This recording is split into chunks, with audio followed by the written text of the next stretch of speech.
ओम शांति।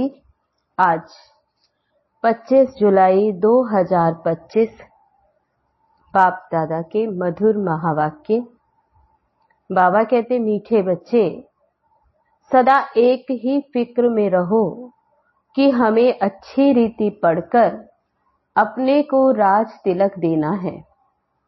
पढ़ाई से ही राजाई मिलती है।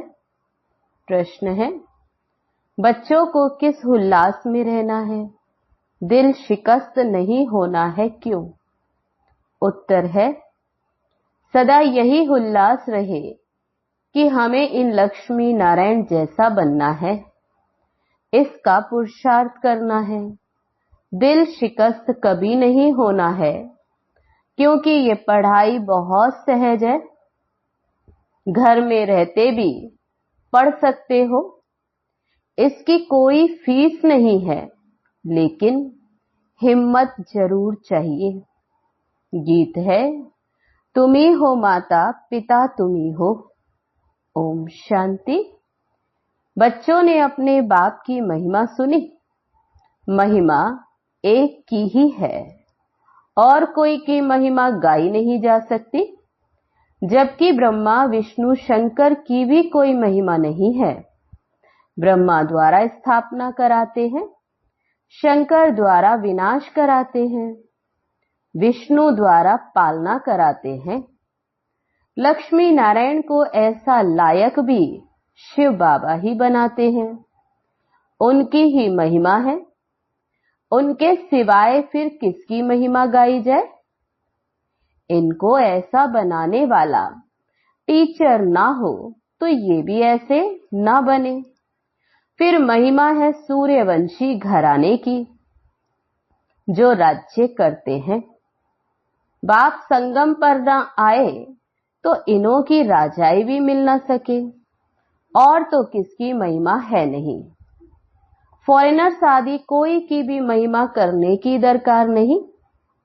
महिमा है ही सिर्फ एक की, दूसरा ना कोई।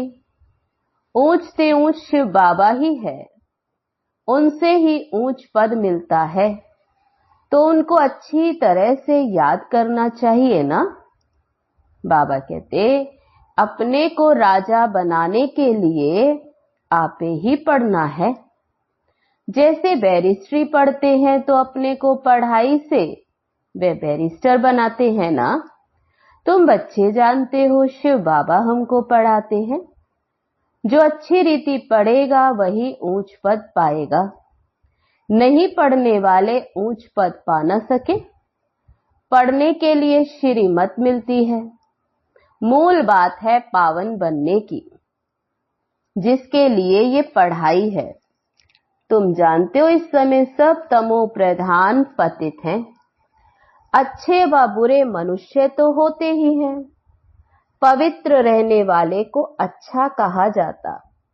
अच्छा पढ़कर बड़ा आदमी बनता है तो महिमा होती है, परंतु है तो सब पतित। पतित ही पतित की महिमा करते हैं। सत्युग में है पावन, वहां कोई किसकी महिमा नहीं करते। यहां पवित्र सन्यासी भी हैं, अपवित्र गृहस्थी भी हैं, तो पवित्र की महिमा गाई जाती है। वहां तो यथा राजा रानी तथा प्रजा होते हैं और कोई धर्म नहीं जिसके लिए पवित्र अपवित्र कहें। यहां तो कोई गृहस्थियों को भी महिमा गाते रहते हैं। बाबा कहते, यहां तो गृहस्थियों की भी महिमा गाते। उनके लिए जैसे वही खुदा अल्लाह है, परंतु अल्लाह को तो पतित पावन लिबरेटर गाइड कहा जाता है। वह फिर सब कैसे हो सकते? दुनिया में कितना घोर अंधियारा है। अभी तुम बच्चे समझते हो। बच्चों को यह औना रहना चाहिए, हमको पढ़कर अपने को राजा बनना है। जो अच्छी रीति पुरुषार्थ करेंगे वही राज तिलक पाएंगे। बच्चों को उल्लास में रहना चाहिए। हम भी इन लक्ष्मी नारायण जैसा बने। इसमें मूंझने की तो दरकार नहीं, पुरुषार्थ करना चाहिए। दिल शिकस्त नहीं होना चाहिए। ये पढ़ाई ऐसी है, खटिया पर सोए हुए भी पढ़ सकते हो, विलायत में रहते भी पढ़ सकते हो, घर में रहते भी पढ़ सकते हो। इतनी सहज पढ़ाई है। मेहनत कर, अपने पापों को काटना है और दूसरों को भी समझाना है। दूसरे धर्म वालों को भी तुम समझा सकते हो। कोई को भी यह बताना है तुम आत्मा हो। आत्मा स्वधर्म एक ही है, तब आत्मा का स्वधर्म एक, इसमें कोई फर्क नहीं पड़ सकता। शरीर से ही अनेक धर्म होते हैं, आत्मा तो एक ही है। सब एक ही बाप के बच्चे हैं। आत्माओं को बाबा ने अडॉप्ट किया है, इसलिए ब्रह्मा मुख वंशावली गाए जाते हैं।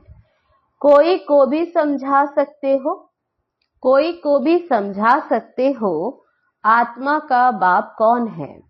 फार्म जो तुम भराते हो उसमें बड़ा अर्थ है। बाप तो जरूर है ना, जिसको याद भी करते। आत्मा अपने बाप को याद करती है। आजकल तो भारत में कोई को भी फादर कह सकते हैं, मेयर को भी फादर कहेंगे, परंतु आत्मा का बाप कौन है उसे जानते नहीं। गाते भी हैं तुम मात पिता हम बालक तेरे, परंतु वह कौन है कैसे कुछ भी पता नहीं। भारत में ही तुम मात पिता कह बुलाते हो, बाप ही यहाँ आकर मुख वंशावली रचते हैं। भारत को ही मदर कंट्री कहा जाता, क्योंकि ये है शिव बाबा मात पिता के रूप में पार्ट बजाते। यहाँ ही भगवान को मात पिता के रूप में याद करते हैं। विदेशों में सिर्फ गॉड फादर कह बुलाते हैं, परंतु माता भी चाहिए ना, जिससे बच्चों को एडॉप्ट करे। पुरुष भी स्त्री को एडॉप्ट करते, फिर उनसे बच्चे पैदा होते, रचना रची जाती। यहाँ भी इसमें परम पिता परमात्मा बाप प्रवेश कर एडॉप्ट करते हैं। बच्चे पैदा होते हैं, इसलिए इनको मात पिता कहा जाता। वह है आत्माओं का बाप। फिर यहाँ आकर उत्पत्ति करते। यहाँ तुम बच्चे बनते हो तो फिर फादर और मदर कहा जाता। वह तो है स्वीट होम, जहाँ सब आत्माएं रहती हैं। वहां भी बाप बिगर कोई ले जा नहीं सके। कोई भी मिले तो बोलो तुम स्वीट होम जाना चाहते हो, तो बाबा कहते पूछो तुम स्वीट होम जाना चाहते हो, फिर पावन जरूर बनना पड़े। अभी तुम पतित हो, ये है ही पतित दुनिया, वापस तो कोई जा नहीं सकते। अभी तुमको जाना है वापस घर।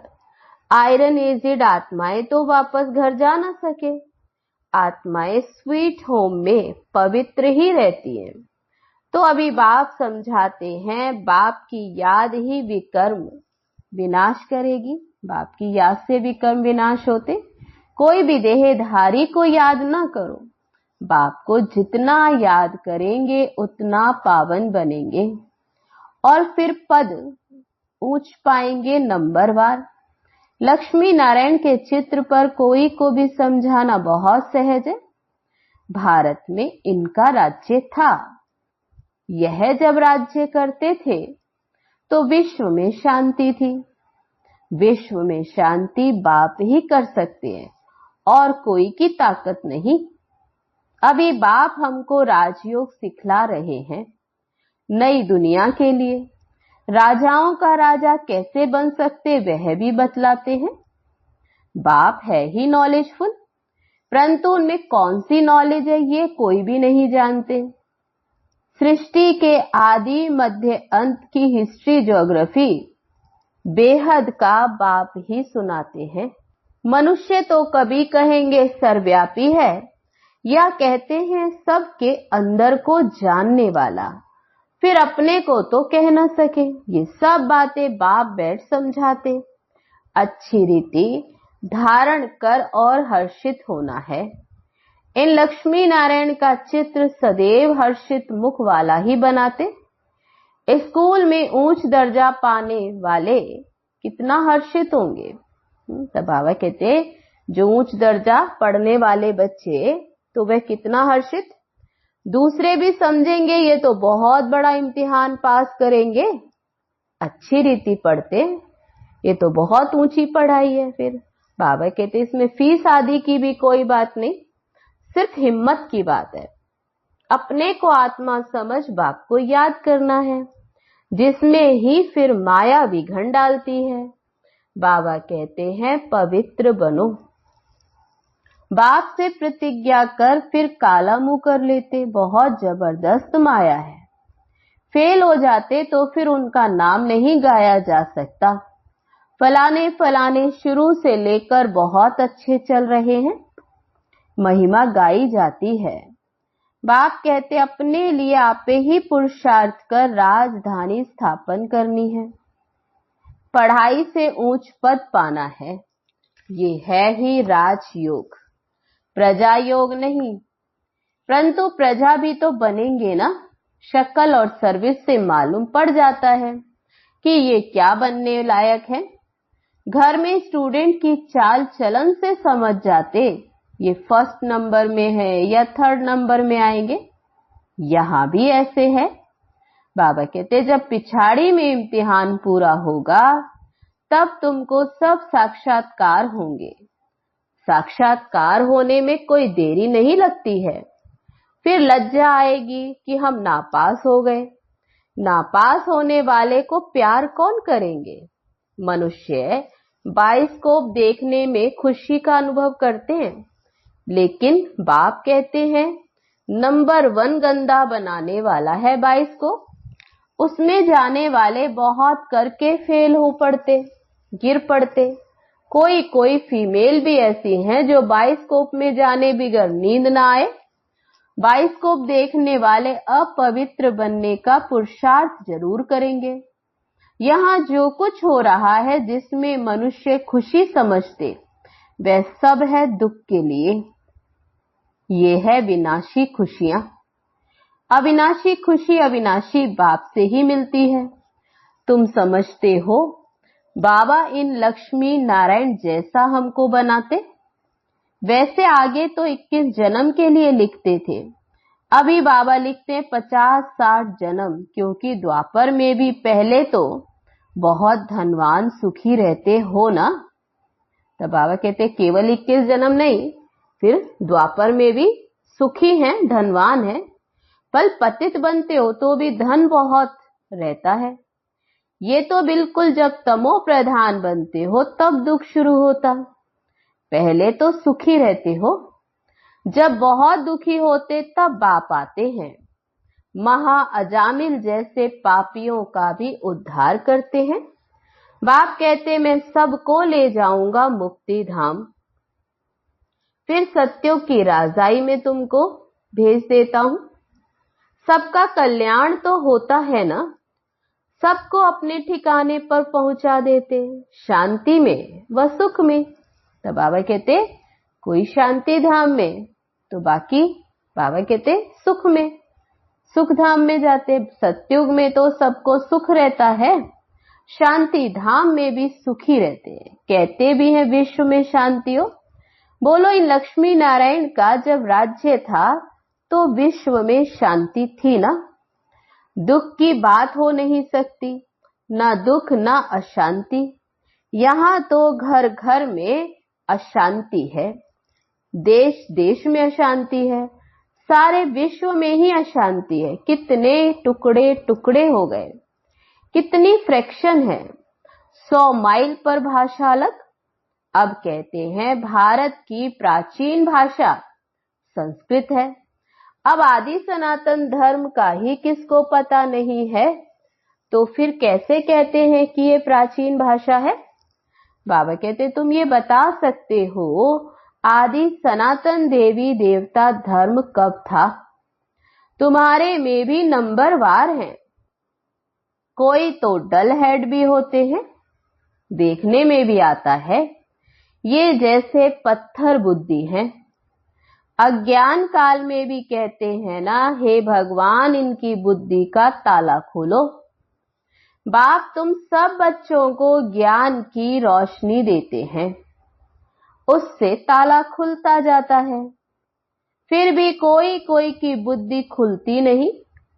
कहते हैं बाबा आप बुद्धिवानों की बुद्धि हो, हमारे पति की बुद्धि का ताला खोलो। बाप कहते इसलिए मैं थोड़े आया हूं जो एक एक की बुद्धि का ताला खोलूं, फिर तो सबकी बुद्धि खुल जाए, सब महाराजा महारानी बन जाए। हम कैसे सबका ताला खोलें? बाबा कहते उनको सतयुग में आना ही नहीं होगा तो हम ताला कैसे खोलेंगे? ड्रामा अनुसार समय पर ही उनकी बुद्धि खुलेगी, मैं कैसे खोलूंगा? ड्रामा के ऊपर भी है ना, सब फुल पास थोड़े होते हैं, स्कूल में भी नंबरवार होते, ये भी पढ़ाई है। प्रजा भी बनना है, सबका ताला खुल जाए तो प्रजा कहां से आएगी? यहां तो कायदा नहीं है ये। तो बाबा कहते ये तो कायदा नहीं, तुम बच्चों को पुरुषार्थ करना है। हर एक के पुरुषार्थ से जाना हो जाता है। कैसा पुरुषार्थ करते? पुरुषार्थ से मालूम पड़ता जो अच्छी रीति पढ़ते उनको जहां तहां फिर बुलाया जाता।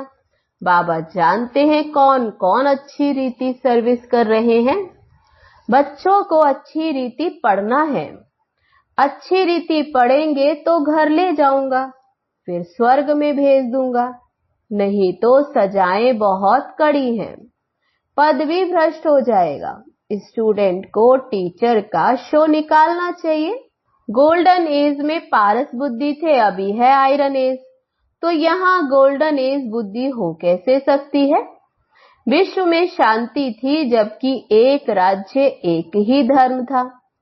अखबार में भी तुम डाल सकते हो, भारत में जब इनका राज्य था तो विश्व में शांति थी। आखिर समझेंगे जरूर, तुम बच्चों का नाम वाला होना है। उस पढ़ाई में कितने किताब आदि पढ़ते, यहाँ तो कुछ नहीं, पढ़ाई बिल्कुल सहज है। बाकी याद में अच्छे अच्छे महारथी भी फेल है। याद का जौहर नहीं होगा तो ज्ञान तलवार चलेगी नहीं। बहुत याद करें तब जौहर आए। बाबा कहते भल बंधन भी है, फिर भी याद करते रहते तो बहुत फायदा। कभी बाबा को देखा भी नहीं, याद में ही प्राण छोड़ देते तो भी बहुत अच्छा पद पा सकते हैं, क्योंकि याद बहुत करते हैं। बाप की याद में प्यार के आंसू बहाते हैं। बाबा कहते वे आंसू मोती बन जाते हैं। अच्छा, मीठे मीठे सिकी लदे बच्चों प्रति माता पिता बाप दादा का याद प्यार और गुड मॉर्निंग। रूहानी बाप की रूहानी बच्चों को नमस्ते। हम रूहानी बच्चों की रूहानी बाप दादा को नमस्ते नमस्ते। ओम शांति। अब है धारणा के लिए मुख्य सार। पहली पॉइंट, अपने लिए स्वयं ही पुरुषार्थ कर उच्च पद पाना है। पढ़ाई से स्वयं को राज तिलक देना है। ज्ञान को अच्छी रीति धारण कर सदा हर्षित रहना है। दूसरी पॉइंट, ज्ञान तलवार में याद का जौहर भरना है। याद से ही बंधन काटने हैं। कभी भी गंदे बाइस्कोप देख अपने संकल्पों को अपवित्र नहीं बनाना है। वरदान है आज का, लौकिक और अलौकिक में परिवर्तन कर सर्व कमजोरियों से मुक्त होने वाले मास्टर सर्वशक्तिवान भव। जो मास्टर सर्वशक्तिवान नॉलेजफुल आत्माएं हैं, वे कभी किसी भी कमजोरी व समस्याओं के वशीभूत नहीं होती। क्योंकि वे अमृत वेले से जो भी देखते, सुनते, सोचते या कर्म करते, उसको लौकिक से अलौकिक में परिवर्तन कर देते हैं। कोई भी लौकिक व्यवहार निमित्त मात्र करते हुए अलौकिक कार्य सदा स्मृति में रहे, तो किसी भी प्रकार के मायावी विकारों के वशीभूत व्यक्ति के संपर्क से स्वयं वशीभूत नहीं होंगे। तमोगुणी वाइब्रेशन में भी सदा कमल समान रहेंगे। लौकिक कीचड़ में रहते हुए भी उससे न्यारे रहेंगे। स्लोगन है आज का, सर्व को संतुष्ट करो तो पुरुषार्थ में स्वतः हाई जंप लग जाएगा। अव्यक्त इशारा है आज के लिए। संकल्पों की शक्ति जमा कर श्रेष्ठ सेवा के निमित्त बनो। संकल्प शक्ति जमा करनी है तो कोई भी बात देखते, सुनते सेकंड में फुल स्टॉप लगाने का अभ्यास करो। अगर संकल्पों में क्यों, क्या की क्यों लगा दी, व्यर्थ की रचना रच ली, तो उसकी पालना करनी पड़ेगी। संकल्प, समय, एनर्जी उसमें खर्च होती रहेगी। इसलिए अब इस व्यर्थ रचना का बर्थ कंट्रोल करो, तब बेहद सेवा के निमित्त बन सकेंगे। अच्छा, ओम शांति।